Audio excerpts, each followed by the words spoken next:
Hello! So if you've been following the series so far, you'll know that the car went for an MOT not so long ago, and it failed. It failed on two things really, main things. One being the rust on the sills, which I knew about and was expecting, and the second was the brake lines. One of them ruptured as the test was happening for the brakes at the garage. I wasn't expecting that. It dropped all its fluid there and then. So this video is all about replacing the brake lines. Let's go.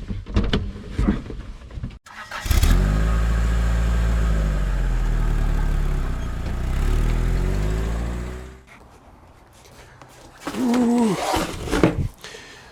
Right, so before I go any further with this video, I have picked up a few bits to help me along, some tools and materials and whatnot, including the brake lines, a flaring tool which I'll need to use on the brake lines, something to bend the brake lines, and then Father's Day gift, which was a set of these special spanners which are going to help tighten everything up around the brake lines, and also some really nice braided hoses, braided hoses, which have been provided by this video's sponsor. GE Automotive are Norfolk's MG and Rover specialist, and they can cater for all your service and maintenance needs, even if it's just basic things like your fluids, your engine oil, your coolant, and things like brake fluid. But they can also do things like filters, and also some more exotic items like braided hoses, which we've installed on this, so thanks very much GE Automotive for sending those along. And they do basic items like microfiber towels, which are actually really thick. These are fantastic. But do check out their website, because they also do some really trick stuff like Roland diagnostics, and they can work on your air conditioning system, be that repairs or maybe it just needs a bit of a clean. They can also offer things like if you've got an MGF with a saggy bottom, they can service the hydrogas suspension on there. If you're worried about the coolant system, or maybe you've got a leak on the coolant system, they can pressure test that for you. And they're starting to look at some really clever stuff around remapping as well. So do check out their website. They've got a lot of stuff on there in terms of what they offer, but get in touch with them if you do want to find out a little bit more. All the details will be in the description below for their website and their email address, as well as the Facebook page. Do have a look at that, because they often talk about what work they're doing on their customers' cars as well. So there's lots of interesting stuff there. So thanks GE Automotive for sponsoring the video, and do check them out. Right, so the first job I've got to do is to get the car up off the ground, because underneath the car, running down the middle, is the brake line that feeds the rear brakes. Now, I've raised the front off the ground, but I've run into a bit of a problem. There's quite a lot of rust around the rear sills, and I just can't trust the jacking point. I don't want to jack that up and the whole thing just go. So instead, I am going to have a go at putting the back onto some ramps. Right, so in the past, I've not really used these. I've had them forever, but I've never really used them, because when I've had other cars, the bumper has always fouled on the ramp itself before the wheel got to it. So I've never really used them, but the MG looks like it'll go on them just fine. I have drilled some holes in the front as well. In the past, I've screwed it into the drive so these don't move, as they have a tendency to move when you're trying to get on them. Don't really want to drill holes in my driveway if I don't have to, so instead I'm going to put a piece of wood across the lip of the garage here, and then another piece of wood across the back of these, and then sort of brace them with some more wood, and then hopefully that should stop them moving. Right, so it's all sort of kind of set up. So I'll reverse the car to about here, make sure these are roughly in line, and then reverse.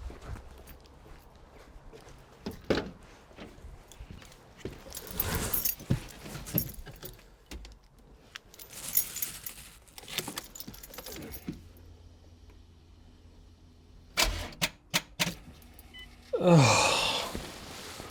Right after I charge the battery.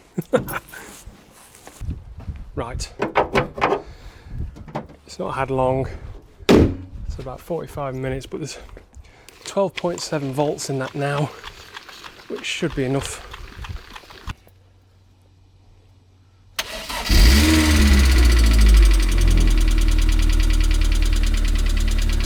So I have no brakes. This is just using clutch control and handbrake.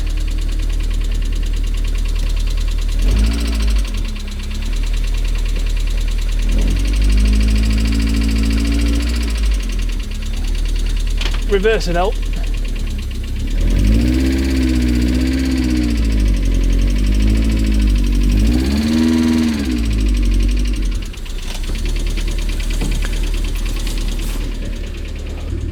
Yep.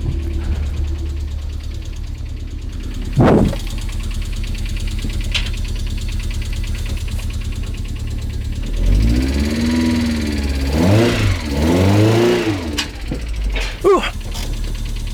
Jesus. I instinctively went for the brakes and they hit the floor. Right, all or nothing.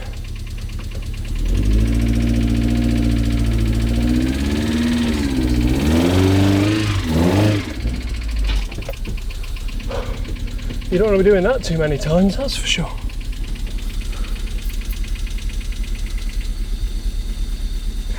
Hey, the ticking's gone away. I smell clutch though. Whoa.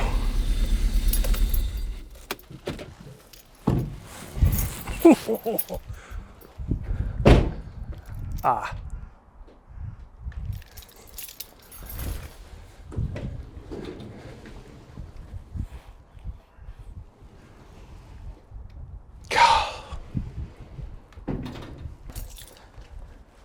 Second attempt.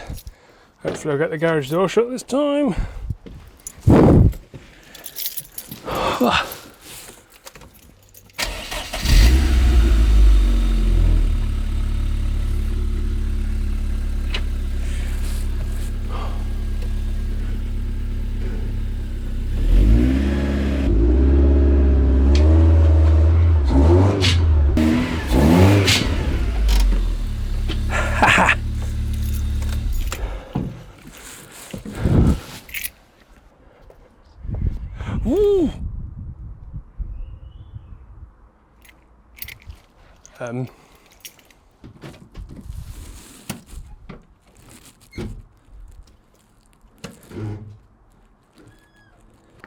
Woo. There's another reason I don't use these very often, because I hate them. Alright then, so on the MOT, it did say that it failed pretty much in two places on the MOT.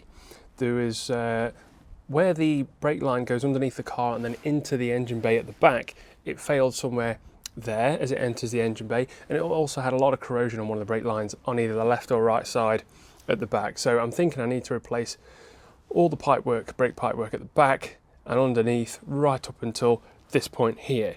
This is the ABS motor or ABS pump, and all the brake lines from all four corners come to this point. Now there are some markings on here which give us a bit of a clue as to what's going where.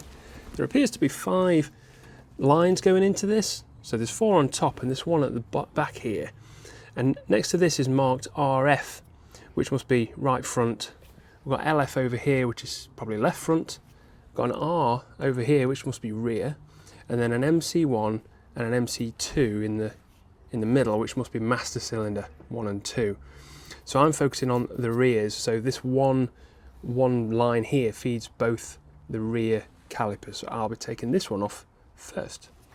So I have actually, well, not bled the brake system, but I've used that Gunson one-person brake bleeding kit to force air through the system, the lines, to get as much of the brake fluid out as possible, because I don't want it going everywhere as I take the lines apart.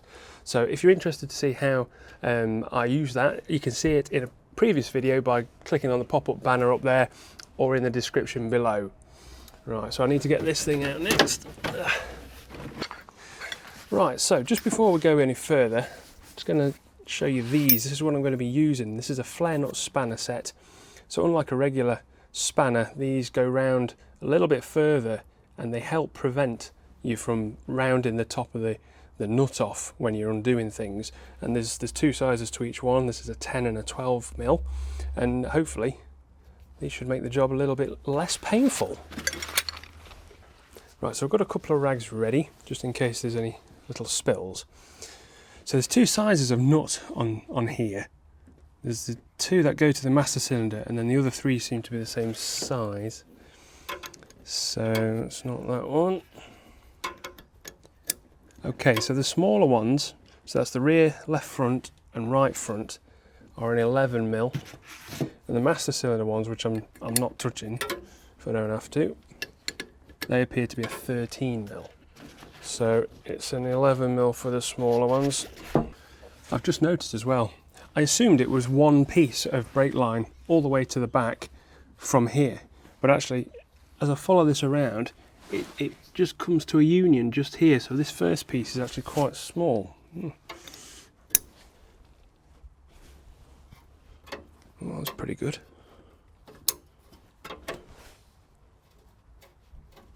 So I don't want to get any debris inside here, so I'm going to make sure it's nothing's going to drop down in there.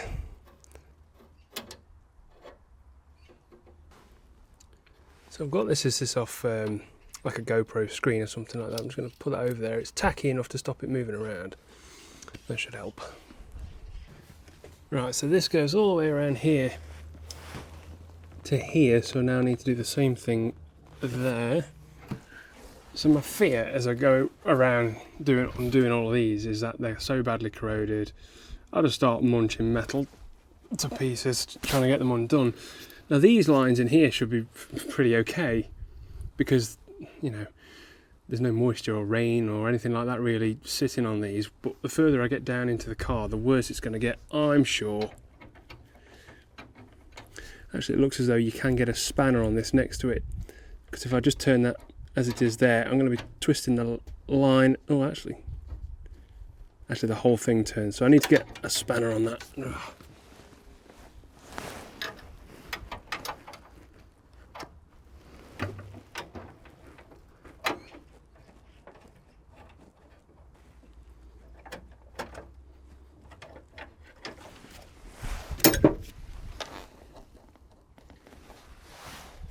So it looks like it's clipped in here and here. I hope it just comes away. That's the hope anyway.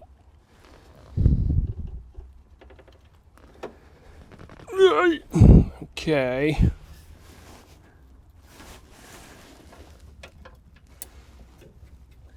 There'll be a knack to this. Ooh. That's probably not it. I mean, these bends seem to bend quite easily. Oh, Christ. Well, that's one piece out. Hooray. I get the impression that might be the easiest one of the lot. So what I need to do is keep all of these pieces. As I take them off, I need to use these as a template to create the new pieces out of the copper line that I've got. Right, so I have unclipped this line that runs underneath the car from the line next to it. Now unfortunately I can't get under the car here to start undoing it and working my way back, so I am going to have to start at the back and unclip things and work my way towards the front. Now there are a few hoses, pipes, lines, cables and stuff running underneath the car, so I'll have a look at those next. I apologise if this doesn't look great under the car, but it's kind of difficult to show you. But so over here we have what appears to be the bonnet release cable running underneath the car. Then we've got the two coolant pipes. Then we've got running alongside that, we've got the what looks to be the positive coming from the battery that goes to the starter motor. And then we've got two lines just here. We've got what appears to be the hydraulic clutch line, which doesn't look in great condition, but hey ho. And then we've got the brake line that runs underneath the car. Now there is a belly pan just there that I need to take off with about 1,000,000 bolts in it. What are the chances I'm going to get all them out without them shearing off? Now it did say on the MOT that when this failed, the brake line, it failed as it entered the engine bay. Now I am looking and I am seeing what appears to be a failure point right on that bend.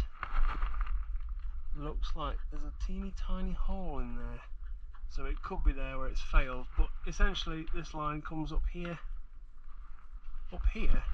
and then to a T-piece just up there.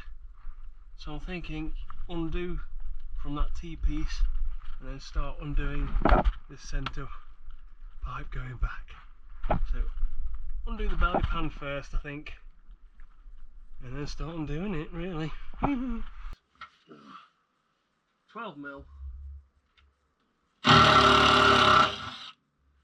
Now there's some blue on there, so these are thread locked in. I need to remember that when I put these back in.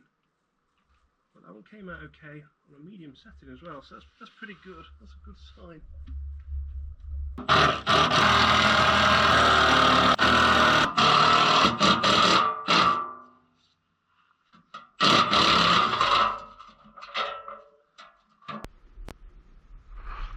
Alright, so I've got the belly pan off now, and I can see these clips running all the way down. Just here, 1, 2, 3, 4, 5, there's probably about 6 of these clips, and I need to figure out how to undo those without undoing the hydraulic pipe as well. But for me to do that, I need to unclip the brake line from up here somewhere so I can start and feed it through, and it comes up through this line here, goes behind the subframe, up and then down into that T-piece just there. So I need to, now those nuts or bolts, whatever you call them, those things there look quite crusty, so it's going to be a bit of a job trying to A, get access to them, and B, probably try and get them off. Ugh. Right, so as you can imagine, none of this is coming apart. I've sprayed all of this with plus gas, which makes no difference, and in my opinion plus gas is just rubbish. You know, if WD-40 isn't making a difference, plus gas in my experience isn't doing much either. Right, so this is what's holding this T-piece on here. This is a 10mm nut on like a stud. That's seized on, and then all these other ones, the other 3 are 11mm, they're seized in. So I'm going to try the Irwin bolt extractor remover thingies on this to try and get it off. Hopefully that comes off, and if it does, I'll have a go at cutting off the brake lines so that I can take the T-piece out. Really don't want to do this, but I'm left with little choice. Well, it looks like it's off. Oh, sugar. Oh, sugar. Sheared it off. Sugar.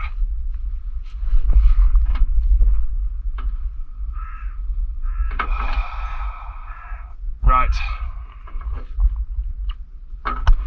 Well, that's a problem for another day.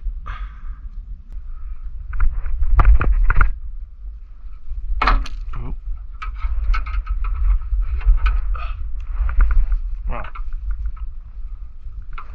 So that looks to have come out. That is now out. That is now out. Yeah, I'm going to have to do something with this. Look at this. Look at that.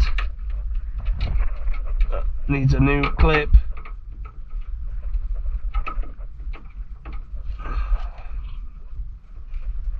Come on. Right, that's that one. So I bought one of these little pipe cutters. I think it was like £2 off Amazon or something like that. They don't do the job very quick, but they get into tight spaces.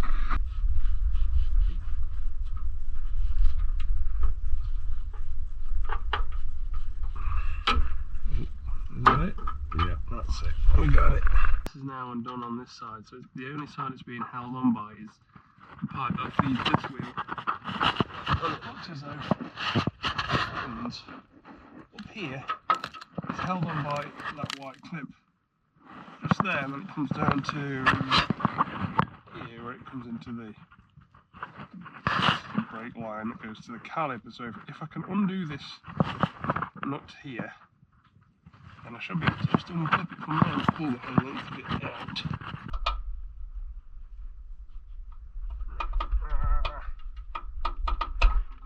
Oh, no fluid. Yay. Right, so So the only thing holding this line now is just that white clip up there, so a good old tug should just, I assume it's just that one. Might be another one. Might be another one. Let's have a look.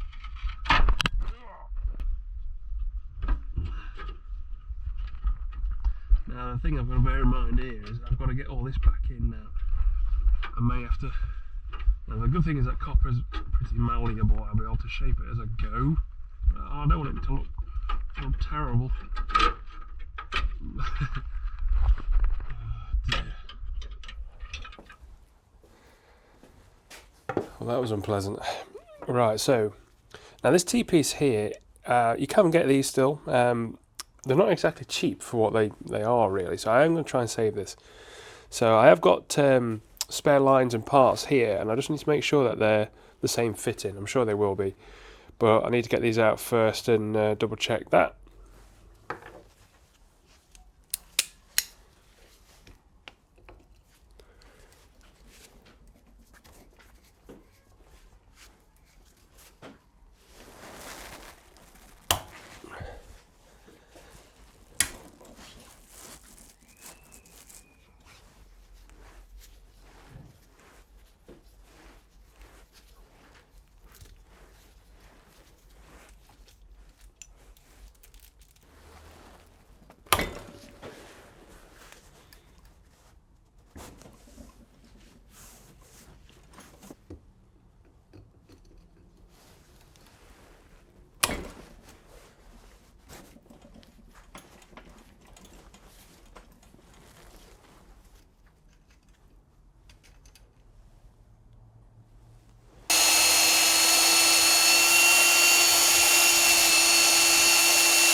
Right, so the T-piece is now done, and the wire wheel did a good job of bringing it up. It looks quite nice, actually. So the new, I'm not sure what you call these, flare nuts, maybe? These nuts go in here just fine. The only difference is that the head is a 10mm. So it's a 10mm spanner on these now, as opposed to the 11mm I was using to take them off. Whether or not they were always 10mm, the old ones, these ones were 10mm, but the rust was making it up, I don't know. But I don't think it matters. So that's okay, that's done, that's been cleaned up inside as well, that's ready. So the next thing now is, this is the brake line from the near side rear going to the caliper. So this is intact, this piece, apart from the clip that snaps off. So I'm going to make this out of the new copper line, and hopefully we can just put that one back in. I don't know. Right, so this is the copper line. Now the one thing I do need to be careful of is, this is, I think it's steel line, the original one. So it holds its own weight, it's much more rigid, stiffer. Copper is much more malleable, so I do need to be careful that it doesn't look a mess when I start making the shape in that. But yeah, so I need to make the shape, flare the ends using the flare tool I've got, but before that put the these little bits on the end, otherwise you can't get them on. And I've also picked up this tool here, which will help bend the pipe without putting kinks in it. So where we've got some really sharp bends here, this should help. So first thing I'm going to do is try and straighten the length out without putting too many unnecessary little bends in it. So I've picked up this flare tool. I can't remember where I picked it up from. It might have been Amazon, it might have been eBay. I'll include a link in the description below to all the stuff I'm using as well. Anyway, but it comes with this pipe cut-off tool, which works much better than the little one I've got. So I'm going to cut a length of this off. So it doesn't take many turns, and the end there is it's not too bad. It's not crushed or anything like that, so that's usable. We'll clean that up when we use the flare tool. Right, so now bends. Right, I don't think there's any real science to this. You just got to kind of, I am going to be using my hands for a lot of this. It's not going to be perfect. I just hope it's going to be good enough.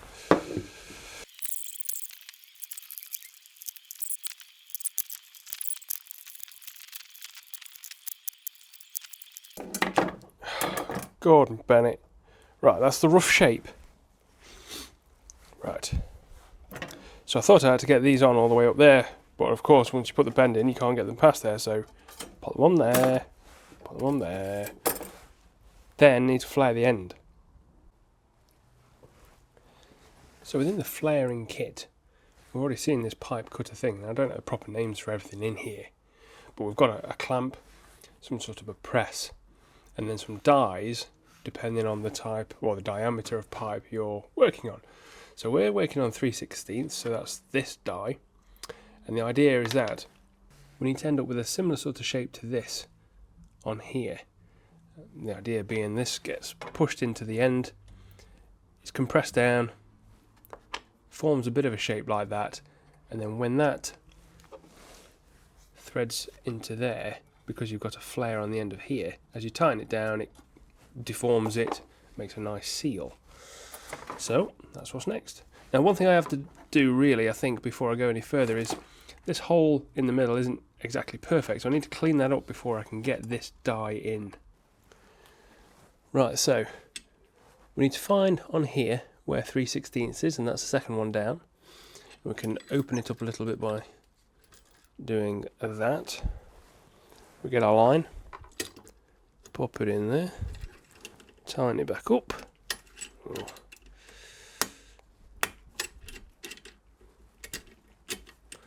Something like that. Now what I have found is that when you use this to push into it, it can push the line out the back if this isn't really tight. So I will tighten it up. But to find the correct sort of position where it needs to be, how deep it needs to be, if you get the die up alongside and it's set roughly to the same depth as the die, that should be fine. About there.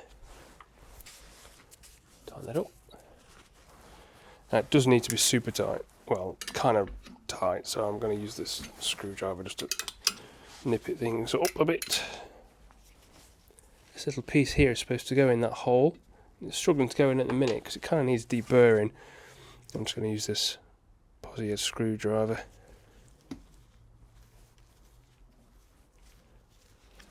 Just like that. Pop the die in. Like that. Now it's always a good idea to put a little bit of oil or some kind of lubricant onto this bit, or the piston. I'll call this the piston. And it's a good idea to lubricate the threads as well.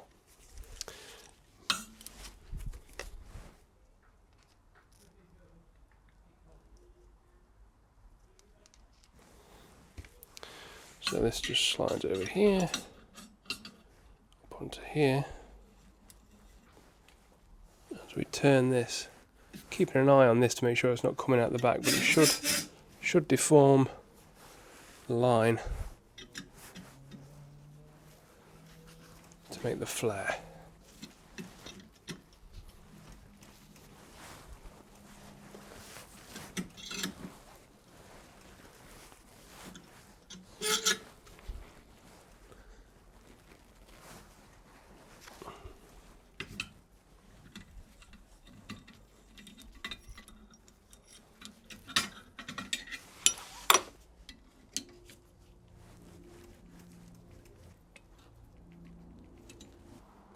Right, so there is a second part to flaring this tool to complete it, and that's with the die removed.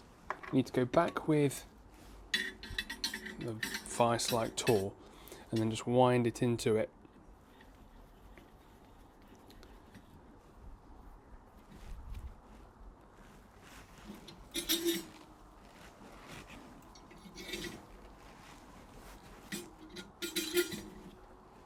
Don't have to He-Man it or anything, but what it does is it folds that lip over, effectively doubling it up if you like.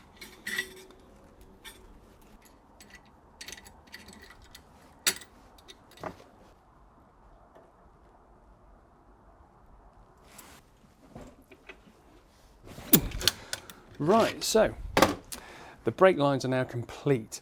So I've got 3 brake lines to put back into the car, rear left, rear right, and the one that runs down the centre.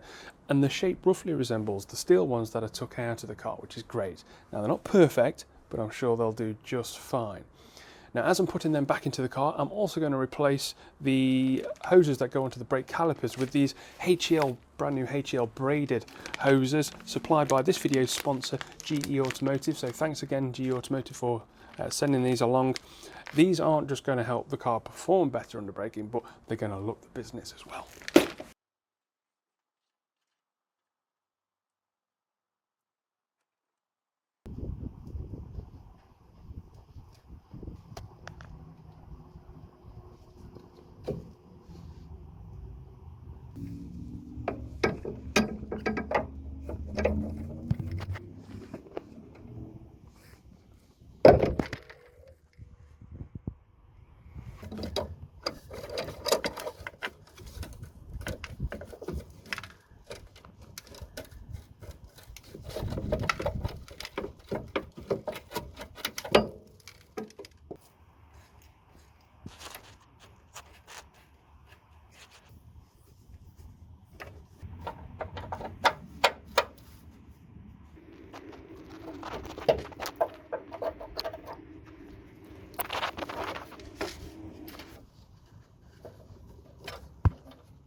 Right, so this is where the T-piece was, and I sheared off halfway down. I think I can get a nut on there, so what I'm going to do is I'm going to put a little bit of a bracket on there, a piece of metal, bolt that down, and then run a hole through the other end of the piece of metal, and then bolt the T-piece to that. I've got my copper pieces coming in, so next job is to get that on.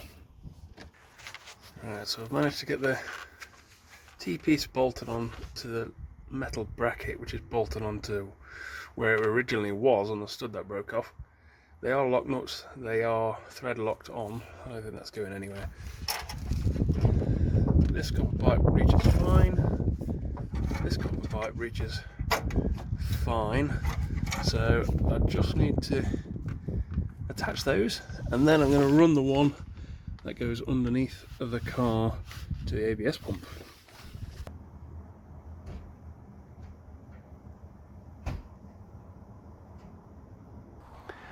Right, so all the lines are now connected up, tightened up. The one that goes from the ABS pump to the union here, that's the original one that I took off. It's corrosion free, so there's no reason to replace it. So that's the original one. But from this point underneath the car and to the back brake calipers, that's all new. And there's about 9 different connections from this ABS pump all the way to the back calipers. So what I'm going to do now is I'm going to put some brake fluid in the reservoir, charge it using the one-person brake bleeding kit by Gunson, and then see if there's any leaks. And then if there's no leaks, I'm going to bleed the brakes. Right, so I'm filming on the phone just because it's going to be easier to get around the car. So I've got the Gunson bleeding kit set up, so it's full of fluid here, reservoir's full of fluid. Now I still haven't got the correct cap to fit onto here, so I'm still bodging that a lot, so hopefully that doesn't leak. So I'm going to attach this to the tyre, which is going to put pressure into the system, and we'll see if we find any leaks.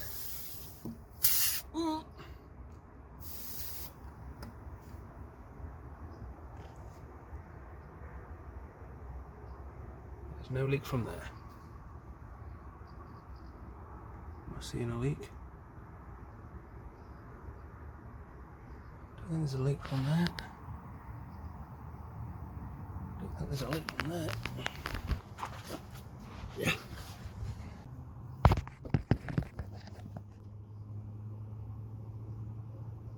I don't see anything.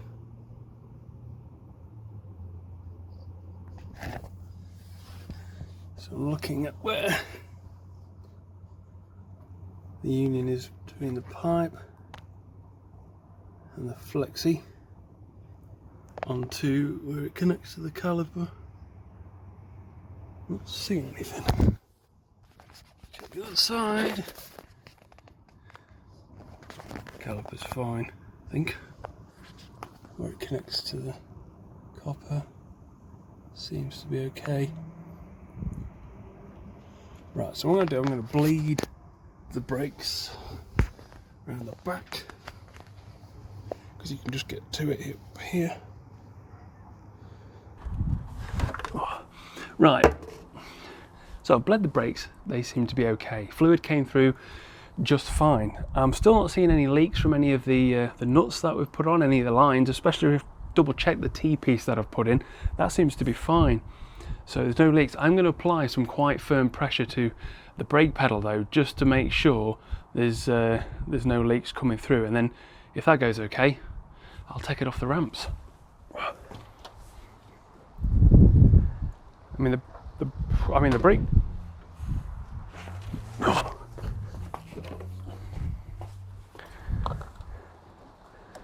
So the brake pedal feels really firm. I think that's a good sign. I'm pressing on it harder than I would normally dare. So I'm seeing no leaks. So I think I'm going to start it and take it off the ramps. Out of gear. Off. Ignition on.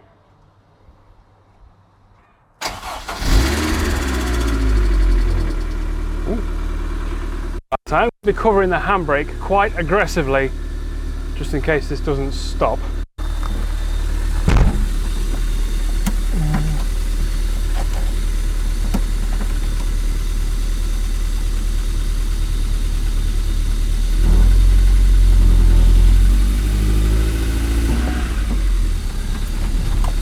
Yes!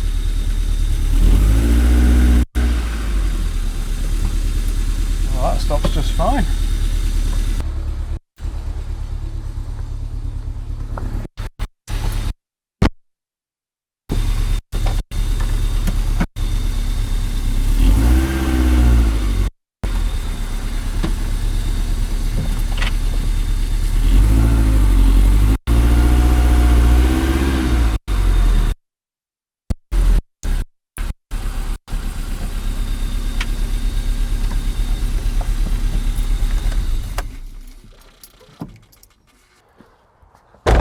I'd call that a result.